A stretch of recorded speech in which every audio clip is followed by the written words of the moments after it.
That's the team we need to become. The shot! Torres! Yes! Presented by AT&T. What's up, everybody? Jillian, Sakovits, Calen, Carr here with you on MLS Weekend Preview, presented by AT&T 5G to get you all set for Week 20. But first, let's give you a glimpse into the weekend schedule. That's right, Jill. We have a pretty good one tonight. Nashville versus New England. Nashville are undefeated in 7 straight at home. On the other side, the Revs are looking to avoid back-to-back losses for the first time since Bruce arrived. Do we have an official name for this one yet? Miami, Orlando, 4th meeting of the season. Orlando, they have a club record, 12 straight undefeated. No Gonzalo Higuain, though. Red card. Ooh, you know who will be in this match is Barco. He was a top 10 player in this week's 22 under 22 presented by Body Armor list, but Atlanta below the playoff line. DC United, though, interim head coach Chad Ashton got his first win, so congrats to Chad. I will be on that one tomorrow. New York City FC taking on Montreal. Montreal, they got a big win against Miami last week. However, New York City FC, they have not lost to Montreal since 2015, Calen. That's a minute. Chicago taking on the Red Bulls. And this was, both teams got late draws. This one from Georgie, though. Oh, I love the little cutback there. And Caden Clark will be on the other side. FC Cincinnati taking on Minnesota. According to MLSsoccer.com, Minnesota has the 3rd toughest remaining schedule in the league. Cincy, though, they're going to try to get and find the net. League low, 11 goals all season. Jill, this is the match of the weekend for me, though. Toronto against Philadelphia. I like both of these teams, and I think this may decide, actually, the Supporters' Shield. Dare I say the Supporters' Shield? Yes. We'll have more on that. Yeah, we will. Houston taking on Columbus. Jossie Zardes, may have heard of him, Golden Boot contender. More on him later, too. Pedro Santos, 6 goals, 4 assists in September 6th.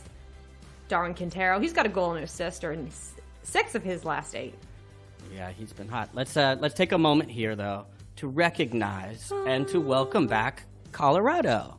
Yes, a little golf clap. Thank you. Haven't played back to coronavirus. They're going to be back in action. Great to see that happen. So happy about that. Real Salt Lake taking on FC Dallas. This one is going to get spicy, Calen. Just 3 points separate them in the standings. Yeah, that looked like some drama. Yeah. And this one might have some drama as well. Vancouver, San Jose, both teams on pace to give up the most goals per game in league history. So there's got to be some goals in this one. El Trafico, 3:30 Eastern Time. ABC, 4th meeting of the season. Calen, get ready for this one. Big implications on both sides. And for more on that one, we talked to Taylor Twellman in a moment, who'll be on the call alongside John Champion. All right, well, here's how it shakes out in the wild, wild West. Can you believe it, Calen? We are 2 weeks out, and there is not one team in the Western Conference who has clinched a playoff berth. Not one? Not one. Well, San Jose and Vancouver are hanging on right now, and they're playing against each other, so that will be a big match to watch. And then on my other side, Houston Dynamo. Come on, guys. Can we get in? Can we get over the line? They have a big one this weekend if they can get a win against a tough Columbus side. And you mentioned Columbus, the Eastern Conference. Nashville, Calen, they're just kind of crawling their way up the Eastern Conference. Some success as of late. They're scoring goals. They've grabbed onto 8th. Meanwhile, I got to give a little love to Atlanta United. They bounced below the playoff line, but they've got a good matchup this weekend against DC United, who they arguably had their best performance of the season again. So we will see how it all shakes out. Jillian Sakovits alongside Calen Carr. Calen, so good to see you. Yay, great to see you as well. How's everything going? Now, it's going well. It's going really well now that we have a little bit of news here to share off the top of the show. I know a lot of the fans were upset to hear that there would be no 2020 Supporters' Shield champion, which is obviously the team with the best record in the regular season.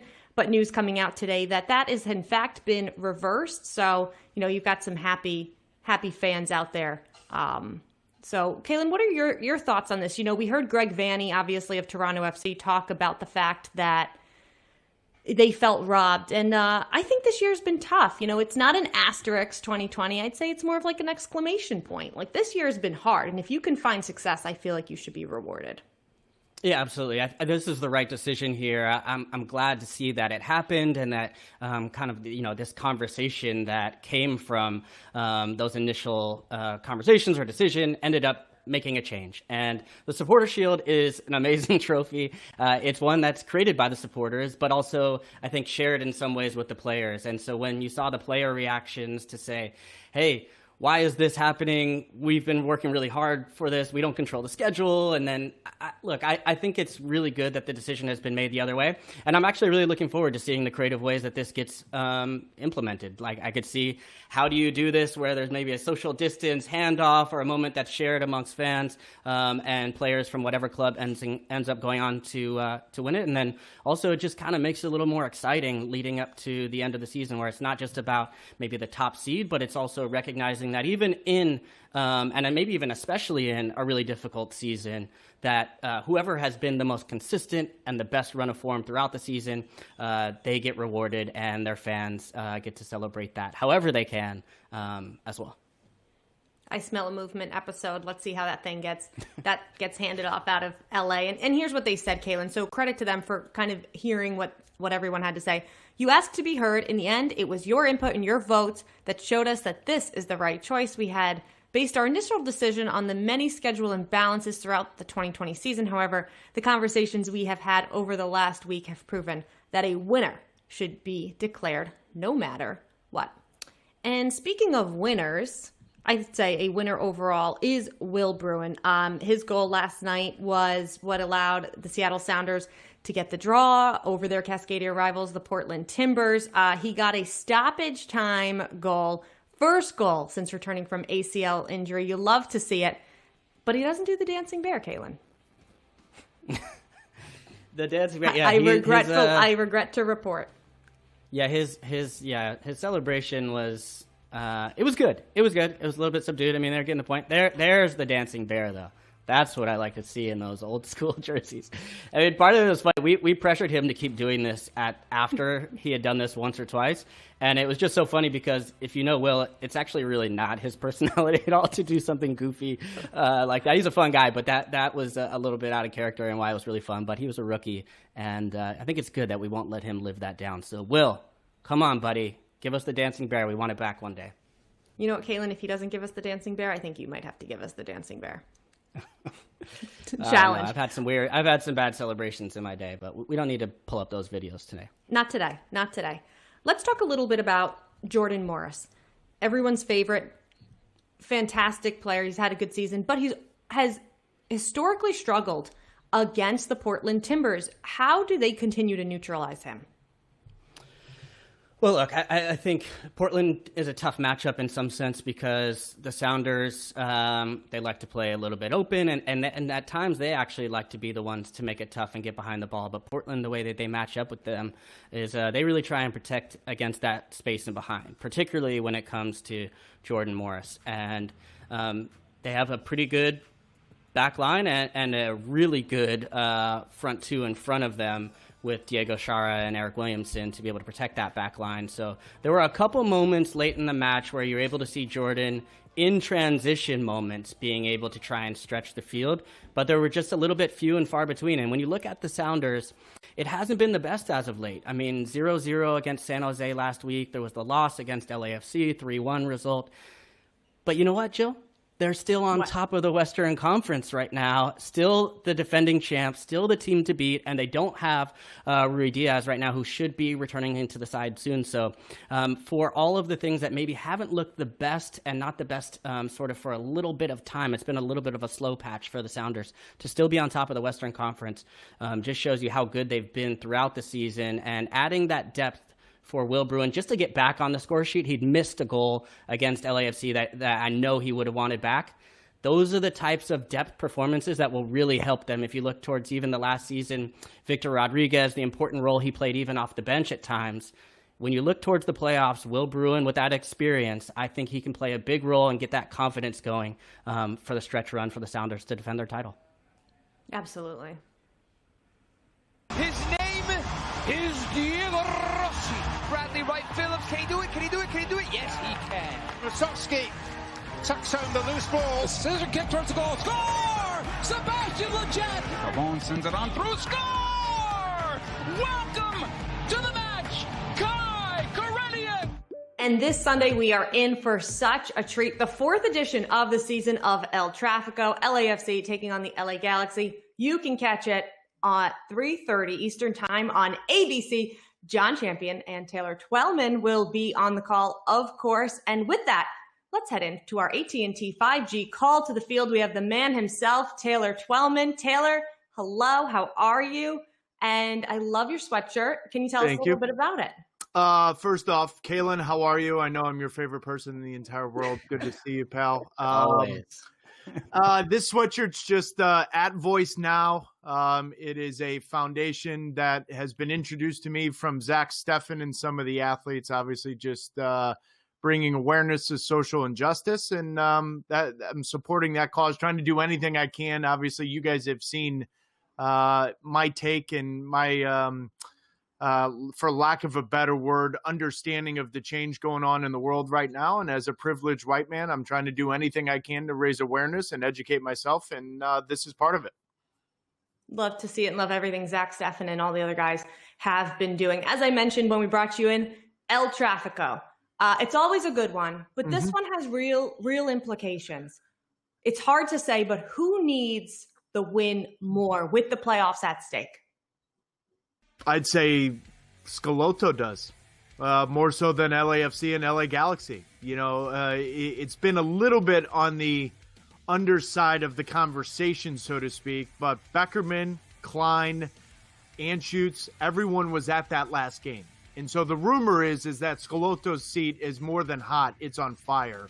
And I think that says a lot, and we'll get into this in a moment, that he didn't start Chicharito in a must-win game to save his job. I still think Schelotto needs it because twofold. One, for his job, but two, more importantly, if they win this game, it's your bitter rival. It also gives you a little bit more leash. It gives you some confidence heading into this playoff stretch, as you guys said. And he's got a year left on his contract that's guaranteed. And so the Galaxy brass are going to look at this every which way and make sure every rock is unturned and saying, are we making the right move? If they get blown out the way they did in MLS's back, I'd be shocked if Schelotto lasts. On the other hand, if they win, I think you may see him longer than some people think, still coaching LA Galaxy and trying to put together a winning team. Taylor, looking over at the other side to LAFC, I may think a lot of the heat will rightly be placed on the Galaxy, a lot of that pressure. But when you look at LAFC's season, a lot of injuries, international absences, as we approach the playoffs, do we need to maybe reconsider or readjust our expectations for this LAFC side? Yes, and where I'm going to disagree with a lot of people, Calen, I think they're going to be the team to beat. If Carlos Vela gets healthy and gets 2 or 3 games under his belt going into the playoffs, who wants to play this team? Now, I get it. They've got defensive liabilities, yet they've just brought in a player that everyone's telling me in and around the world of scouting and whatnot that this is Jaimison Olave 2.0 in Jesus Murillo, right? So they've got a guy that can maybe play center back. However, they've only got 3 or 4 games to get him acclimated to the league and to the team. But my word, you're bringing back Brian Rodriguez, Diego Rossi. You could add the MVP and Carlos Vela. Now, Mark-Anthony Kaye is the X factor. I'm not totally sure he's going to be back before the playoffs with the ankle injury that he has. But, Calen, to answer your question, do we lower expectations? Okay, they're one-off playoff games. I get it. The playoffs are expanded. It's a global pandemic. I get all of that. But I'm not so sure the way Seattle Sounders have looked over the last 3 or 4 games where they've looked a little anemic and boring going forward without Rui Diaz. I'm not totally sure you want to play LFC. And Calen, you know this better than anyone. The Houston Dynamo teams of the past that you were on, it always wasn't smooth going into the playoffs. And yet the button was pushed. I think for this LAFC team, they finally saw adversity. They finally have seen some trouble and they've kind of found their way through that path and found a way to get results. If they bury LA Galaxy this weekend, Carlos Vela comes back, gets 2 games under his belt. I'm telling you right now, I'd be shocked if I don't look at that team and say that's the team to beat, even if they're a 5, 6, 4 seed in the playoffs. I don't think that matters for that team.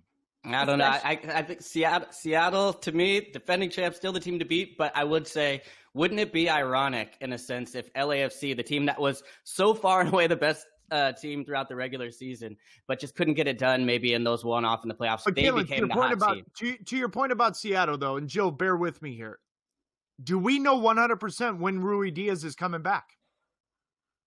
We don't. No. Now, I'd be shocked if he's not back before the playoffs. That would be a calamity, right? I understand that. However, Schmetzer's got to be a little bit more creative if Rui Diaz doesn't play. Will Bruin's as predictable as it comes. He's serviceable. Massive goal against Portland to save a point. I get all that. But they're much more predictable when he plays through the middle. I would try to play Jordan Morris through the middle, maybe get a little creative that way. I agree with you. I'm not saying Seattle's not the team to beat, but these are one-off games. And just what I saw last year in this team weathering a storm, Bob Bradley, I just feel like, I don't know. I'm not sure I want to play them. Love it. Well, we know anything can happen in the MLS Cup playoffs, and we know anything can happen in 2020. So it'll be interesting to see how that plays out. Joe, for the last 11 months. Yep. Let's talk about another guy. Okay. Chicharito. We saw him come in mid-game as a substitute last week, but there's reports maybe of issues in the locker room. Can he succeed with this LA Galaxy club? Are we really, Jill, talking about issues in the locker room when this team loses Zlatan and the first thing we hear about the beginning of the year is, oh, thank goodness we lost Zlatan. He was too mean to us. He was too harsh on us.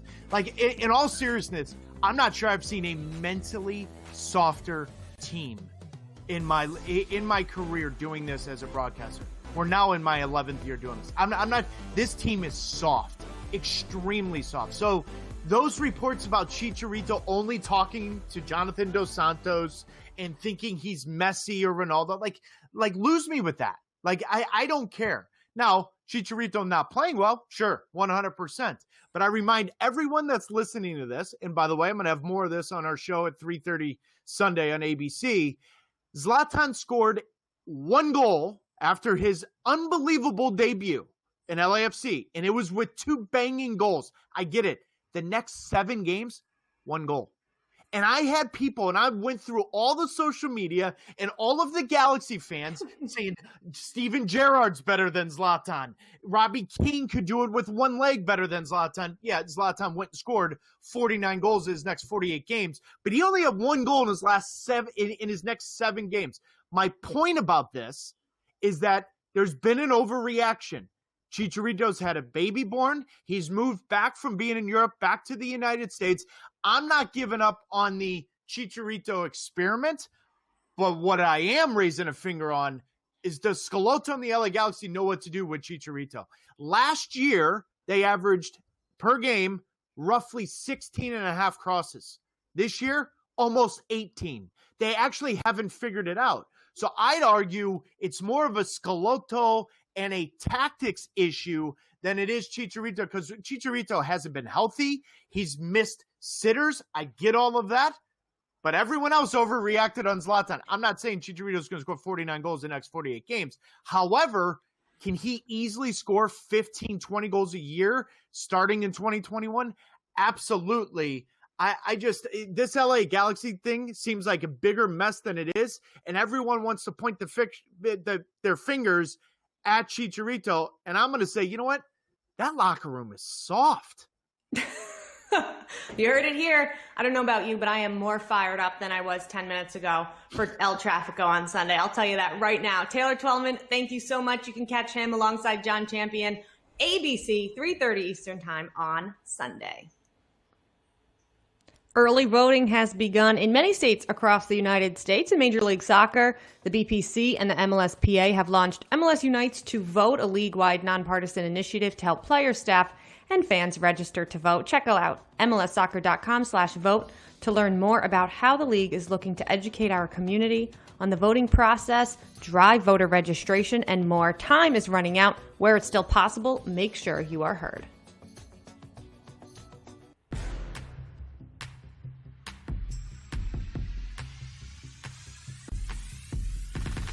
to Artur. In for Zardes! It had eyes! Rossi around Holt and in 2-0 LAFC. Mavinga got ahead to it. Pozuelo! TFC have the lead, and it is Alejandro Pozuelo. Steady finds Rui Diaz, gets a yard of space. He is absolutely clinical. Raul Rui Diaz. The race for the 2020 Golden Boot presented by Audi is heating up. Calen Carr, Diego Rossi leading the pack with 12. Jossie Zardes just behind him. Then Raul Rui Diaz, BWP. And then Alejandro Pozuelo, Jordan Morris tied at 8. 2 weeks to go. So much can happen. We asked you who you think's going to take it home. Let's see what you had to say. Because the people on Twitter, Calen, they're always right. Who will take home the 2020 Golden Boot presented by Audi? SKC fan says Alan Pulido is about to smash in 4 consecutive hat tricks to win it. SKC, okay. I see you. Casper Shabulko, Philadelphia Union, Calen Carr, Chicharito. A very optimistic Galaxy fan or somebody who's just trolling, as you see on the internet. But look, I think all the fans can chime in as much as they want, Jill, but there's only 2 people that are really in this. I'm sorry to Bradley Wright Phillips and Rui Diaz. I just don't see it happening just based on how many games are left. And I think it really sort of narrows down to 2 people, and that is Diego Rossi and then Jossie Zardes. And, Rossi right now has 12. And then we have Zardes with 11. And it's going to be tight. I think it's going to come down to the wire between these two to the end of the regular season. And look, LAFC is going to have some good games in front of them. They play against San Jose. They play against Houston. They play some matches that I think that they can score goals in. And when Rossi gets going, he gets going in bunches. He can score in a hurry. But we've seen that throughout the MLS Back tournament and other places, multiple goal games. But I'm actually going to go with Zardes if I have to make a choice here, which you didn't force me to, but I'd like to anyways. I think I was going to make you make one. Thank you. I could feel it. I could feel the heat coming. But Jossie, I think he scored in his last game. Columbus has 1 extra match. They play 5 matches compared to LAFC's 4. The only thing that makes me nervous is Jossie let Pedro Santos take a penalty off him, I think a week or 2 ago. And if you're going for the Golden Boot, I mean, we've seen this, Kai was just fighting for Higuain with one, but I just like to see him take that ownership from the penalty spot, because sometimes those little goals here and there, or maybe you hand one off, if you really want to get that Golden Boot at the end of the year. And yes, it's a lot lower number than in years past, but it's been a difficult year. And I think that would still be a huge accomplishment for him. And I think he can get it done. So that's going to be my pick. What do you think? Jossie's my vote. Okay. All right. There you go. Yeah. I like that.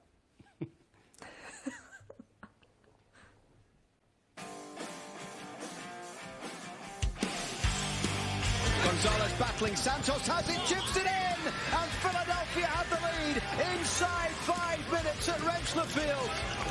Gallagher ball in, Akinola with a header, and it's tied. And Ayo Akinola heads it home just before the hour mark. Mavinga got ahead to it, Pozuelo! TFC have the lead, and it is Alejandro Pozuelo. The end of the season means one thing: who will win the Supporter Shield in 2020?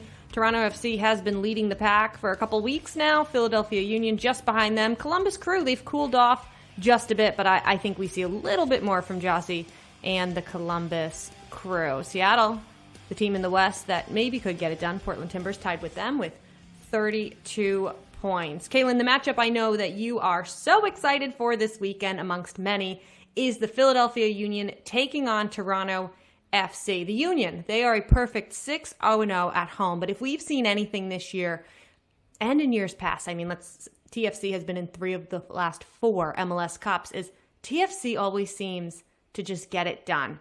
Do you think that Philadelphia win the top seed and have home field advantage throughout the playoffs in the Eastern Conference? Can they win this weekend and stay perfect against TFC?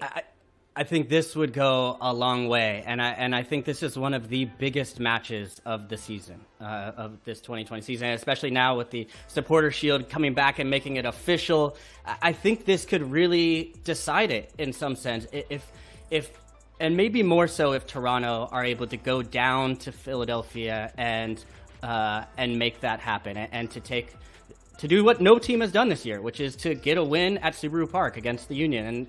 And look, I think the Union are a title contender no matter what, and I think they can make it to MLS Cup, even if they happen to lose this match at home. But like in the West, the road to MLS Cup still goes through Seattle. And in the East, whether home or away, it's going through Toronto FC. And so I think from a psychological standpoint, that team still has a little bit of an edge over the rest of the teams in the Eastern Conference. We've seen the way they've been able to assert themselves physically, but also psychologically over teams, especially in the second half of matches. I was thinking of the Columbus game in particular and a few more. So I think, for the Union to be able to get a match, stay perfect at home, and not have to go, not to Toronto, but to Hartford.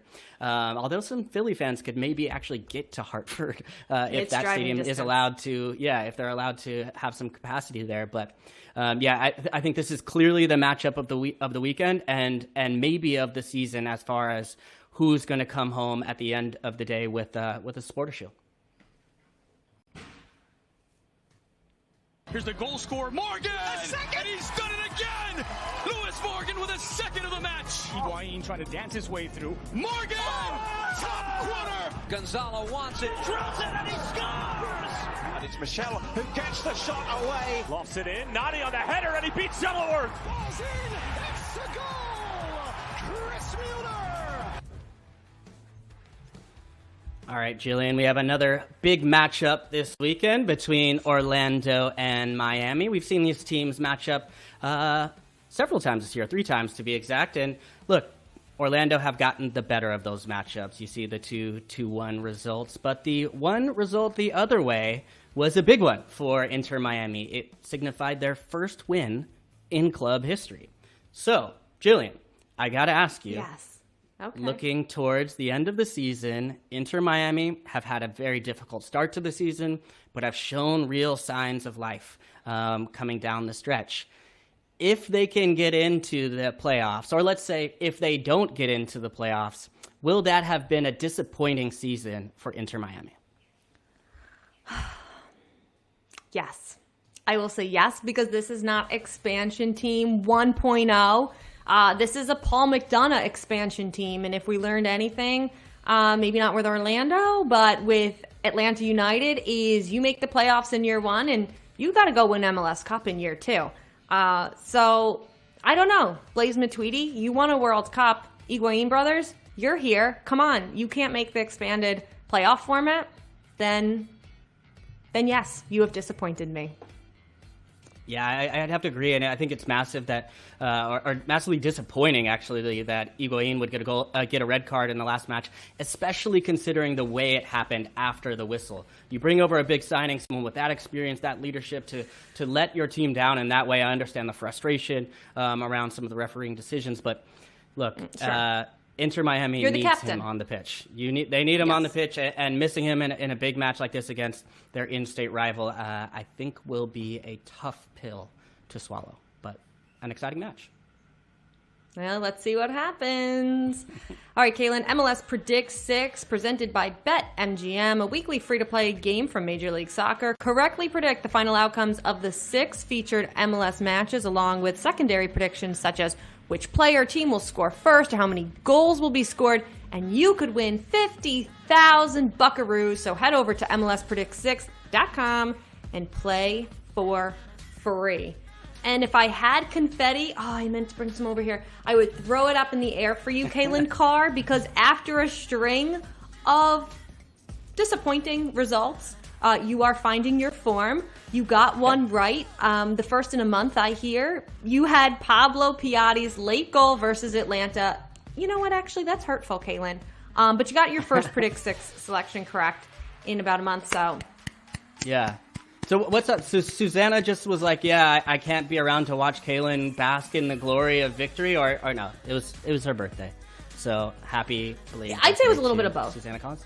Okay, cool. Yes, happy birthday. And then the team, yeah, but I did get it right. Thank you very much. And now I'm on a hot streak, Jillian. What do you know about that? Are you going to string two together? I'm going to just keep riding the hot wave, and I'm going to make my pick confidently with Orlando City. I came out with an article this week saying that Orlando City are genuine MLS Cup contenders. I think they've got a real chance to do it, and I think they continue their good run of form against an Inter Miami side undermanned with no Higuain. So, Orlando City, don't let me down, guys. Come on, let's ride this hot wave. What about you, Jillian? Who are you? Let's see. Who are you picking in your? I stole yours. I got my eyes on Philadelphia hosting Toronto. Philly trying to stay perfect at home, but Calen Carr, at the end of the day, Toronto is Toronto and Philadelphia is Philadelphia. And I mean that in the most endearing way ever. That, you know what, Philly likes to keep things interesting and not just soar right in. And Toronto loves to just put the dagger into every single team that they play, especially as of late. And plus, TFC and Greg Vanny will be very pumped that they are playing for some hardware again. So I'm going TFC in this one. Jeez, Jillian, take it easy. Toronto's not the only ruthless. There's money on the line here, Calen. Driving it in the heart. I like that. All right, cool. For my secondary pick, this is where you really test if I'm on the right track here, because I was way off last week. It was San Jose. I went for total goals last week, San Jose against Seattle, and I picked 5 because of just the way that those matchups have gone, and it was 0-0. So here we go. Next week, Vancouver plays San Jose. Both teams are on path to actually setting the single season goals allowed per game. I had to think about that for a second. They've given up a ton of goals, more than any team. Not a stat you often talk about, yes. In goals given up per game, in MLS history, both of these teams are going to break the record this year. That's almost a certain thing. So I'm going against all conventional logic and saying it's going to be a 0-0 draw. Because, it's 2020. And that's just what my intuition and what time in this era is telling me is right. What do you think? So you're going 0 goals. 0-0. It's going to be just... I'm going to watch it, Riveting, and it'll probably Calen. it'll probably have the other effect. I predicted this way, so it'll probably be like 5-4. Who knows? Woo! Okay, I'm here for that. My secondary pick is El Trafico season finale. I am going LA Galaxy with a comeback victory over LAFC. 3-2. And I brought my calculator again. If my calculations are correct, 5 continues to be the average between these two in goals scored. So that's how I came up with it. You heard it here. LA Galaxy beat LAFC 3-2. Wow. On ABC on Sunday. I'm hyped for that. Correct. Let's go. We need goals. We got a big slot. It is a jam-packed weekend, Calen Carr, and it all gets started tonight. Friday night, Nashville taking on Bruce Arena and New England. That's going to get us going. Then Saturday, you've got Miami and Orlando. That is on Univision, 2DNA, and Twitter. That's right. And then on Saturday, I'm looking at that Colorado match, their first match back. They're going to have a very busy slate returning to play. So I'm very happy to see them healthy, back on the pitch. And I think it's going to be a good matchup against Sporting Kansas City. And then on Sunday, there's only one game. Get out the way. Clear the schedule. It's going on ABC.